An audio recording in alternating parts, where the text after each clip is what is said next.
ሰላም ጤና ይስጥልን ውድ በሀገር ውስጥና በውጭ የምትገኙ ቤተሰቦቻችን ከገበታ ሚዲያ የዕለቱን አበይት ዜናዎችንና ትኩስ መረጃዎችን ይዘንላችሁ ቀርበናል። አብራችሁን ቆዩ። በቅድሚያም ዋና ዋናዎቹን በቆላ ተንቤን የሚገኘው የህወሓት የጦር መሳሪያ ዲፖ ሙሉ በሙሉ ወደመ።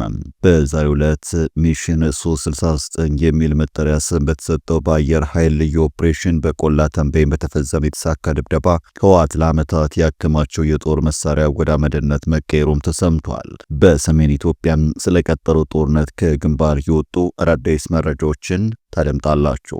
በሌላ በኩል በሰሜን ኢትዮጵያ ያለው ወታደራዊ እንቅስቃሴ አሁንም የሌሊት ጨለማን ተገን ያደረገ ይመስላል።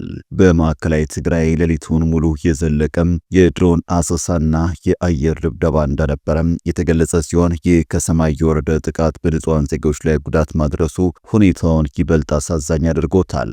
የሰማይ አይን በዚህ ብቻ አልተገደበም። በራያ አካባቢም እንዲሁ ከፍተኛ የሆነ የድሮን አሰሳ መቀጠሉን ወታደራዊ ምንጮች አረጋግጠዋል። ይዘነዋል። በኢትዮጵያ መከላከያ ኃይል በአየር ኃይል በትግራይ ሰላም ኃይልና የተከዜ ዘብ የተቀናጀ ከባድ ምት እያረፈበት የሚገኘው ህወሓት ከወዲሁ የይድረሱልኝ ጥሪ አሰምቷል። ቡድኑ ጦርነቱን ራሱ ለኩሶ ሲያበቃ አሁን ደግሞ አሸማግሉኝ እያለ ይገኛል። ህዝባዊ ወያኔ ሓርነት ትግራይ ህወሓት ሊቀመንበር ዶክተር ደብረጽዮን ገብረ ሚካኤል ለአፍሪካ ህብረት ኮሚሽን ሊቀመንበር መሐሙድ አሊ ዩሱፍ በጻፉት ደብዳቤ ህብረቱ በትግራይ ክልል ወቅታዊ ሁኔታ ላይ ያወጣውን መግለጫና ያቀረበው የውይይት ጥሪ በበጎ እንደሚቀበሉት አስታውቀዋል። ህወሓት በትግራይና በፌዴራል መንግስት መካከል ያሉ ውዝግቦችን ለመፍታት ብቸኛው ዘላቂ መንገድ ውይይት መሆኑን በመግለጫ የገለጸ ሲሆን በአፍሪካ ህብረት አስተባባሪነት በሚደረጉ ማንኛውም የውይይት መድረኮች ላይ ህወሓት ገንቢ ተሳትፎ ለማድረግ ዝግጁ መሆኑን ገልጿል። እስከ ዝግጅታችን ፍጻሜ አብራችሁን ስትቆዩ የምታደምጡት ሌላኛው ጉዳይ ነው።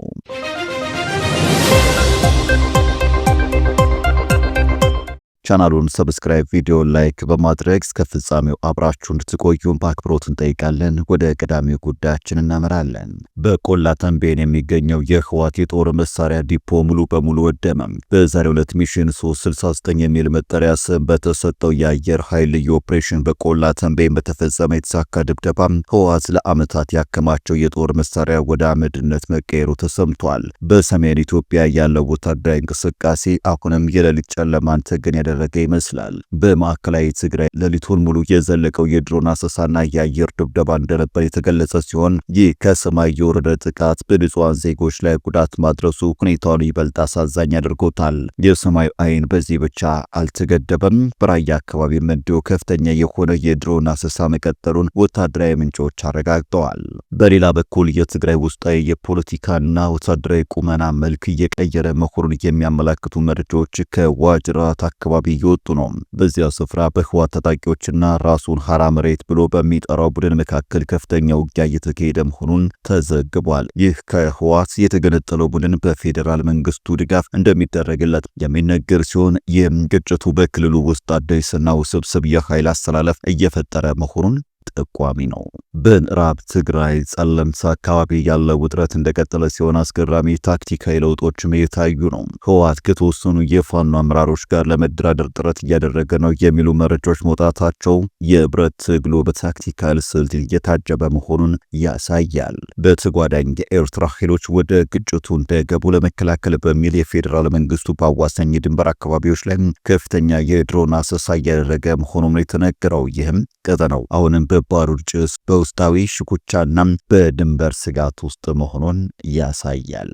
ጽንፈኛው ህወሓት በምስራቅ ጸለምት የከፈተውን ጦርነት በመቃወም ታጣቂው ከቡድኑ አፈንግጦ እየወጣ ነው። በተመሳሳይ ቡድኑ በደቡብ ትግራይ ወጀራት በከፈተው ጦርነት ከሐራ መሬት ኃይል ጋር ውጊያ ገጥሟል። የሐራ መሬት ኃይል ማለት በፊስ በቡድኑ አርሚ ውስጥ የነበረና ቡድኑ ከሻቢያ ጋር የፈጸመውን ጋብቻ ተቃውሞ ከቡድኑ የወጣ ኃይል ነው። እነዚህ ታጣቂዎችም ህወሓት ከሻቢያ ጋር አብሮም ትግራይን ዳግም የጦርነት ቀጠና ለማድረግ ሲያደርግ የቆየውን እንቅስቃሴ በከፍተኛ ሁኔታ ሲቃወሙ የቆዩ ሲሆን ሰሞኑን ቡድኑ በደቡባዊ ትግራይ ለከፈተው ጦርነትን የአጸፋ ምላሽ መስጠትም ጀምረዋል። በዚህም በወጀራት ወረዳም ሰንአላ በሚባል ቀበሌ ከቡድኑ ታጣቂዎች ጋር ባደረጉት ውጊያ በርካታ መሳሪያዎችን ቡድኑ የማረኩ ሲሆን ቀላል የማይባሉትን ደምስሷል። ቀበሌውንም በቁጥጥር ስራቸው አውለዋል። በውጊያው በርካታ የህወሓት ታጣቂዎችም ቆስለው በማረካቸው ከአካባቢው በቪዲዮ የደረሰን ተጨባጭ መረጃ አመላክቷል። ህወሓት ሻዕቢያን ለማስደሰትና ትግራይን ዳግም የጦርነት ቀጠና ለማድረግ ወንድማማቾችን ማገዳደል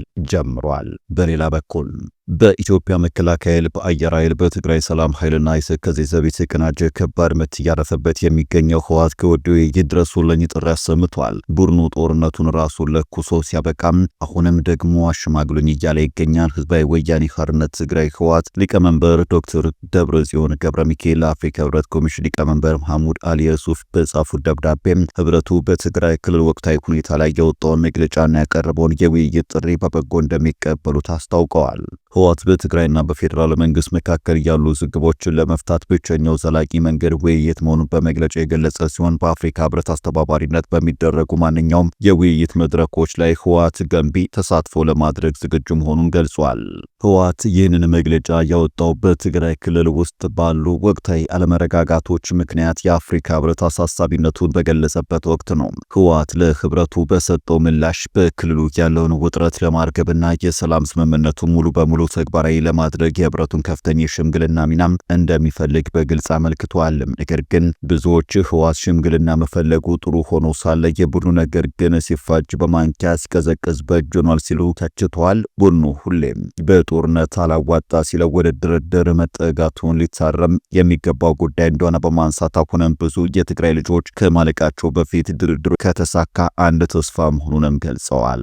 ወደ ሌላኛው ጉዳያችን ስናመራም የህወሓትም ይሁን የመንግስት ኃይሎች በየግንባሩ ከመዋጋት በዘለለ በይፋም ጦርነቱን ባላወጁበት በዚህ ወቅት በትግራይ አማራና አፋር አዋሳኝ አካባቢዎች ግጭቶች መካሄዳቸውን ኢሰመኮ አረጋግጧል። የኢትዮጵያ ሰብአዊ መብቶች ኮሚሽን ኢሰመኮ ካለፈው ሳምንት እሁድ ጀምሮ በትግራይ በአማራና በአፋር ክልሎች መካከል በሚገኙ አንዳንድ አዋሳኝ አካባቢዎች ግጭቶች መቀስቀሳቸውን ገልጿል። በተለይም በጸለምት መጋሌና አብዓላ አካባቢዎች የተነሱት ግጭቶች የሰዎችን ህይወትና የአካል ደህንነት ስጋት ላይ የሚጥሉ እንደሆኑ አስታውቋል።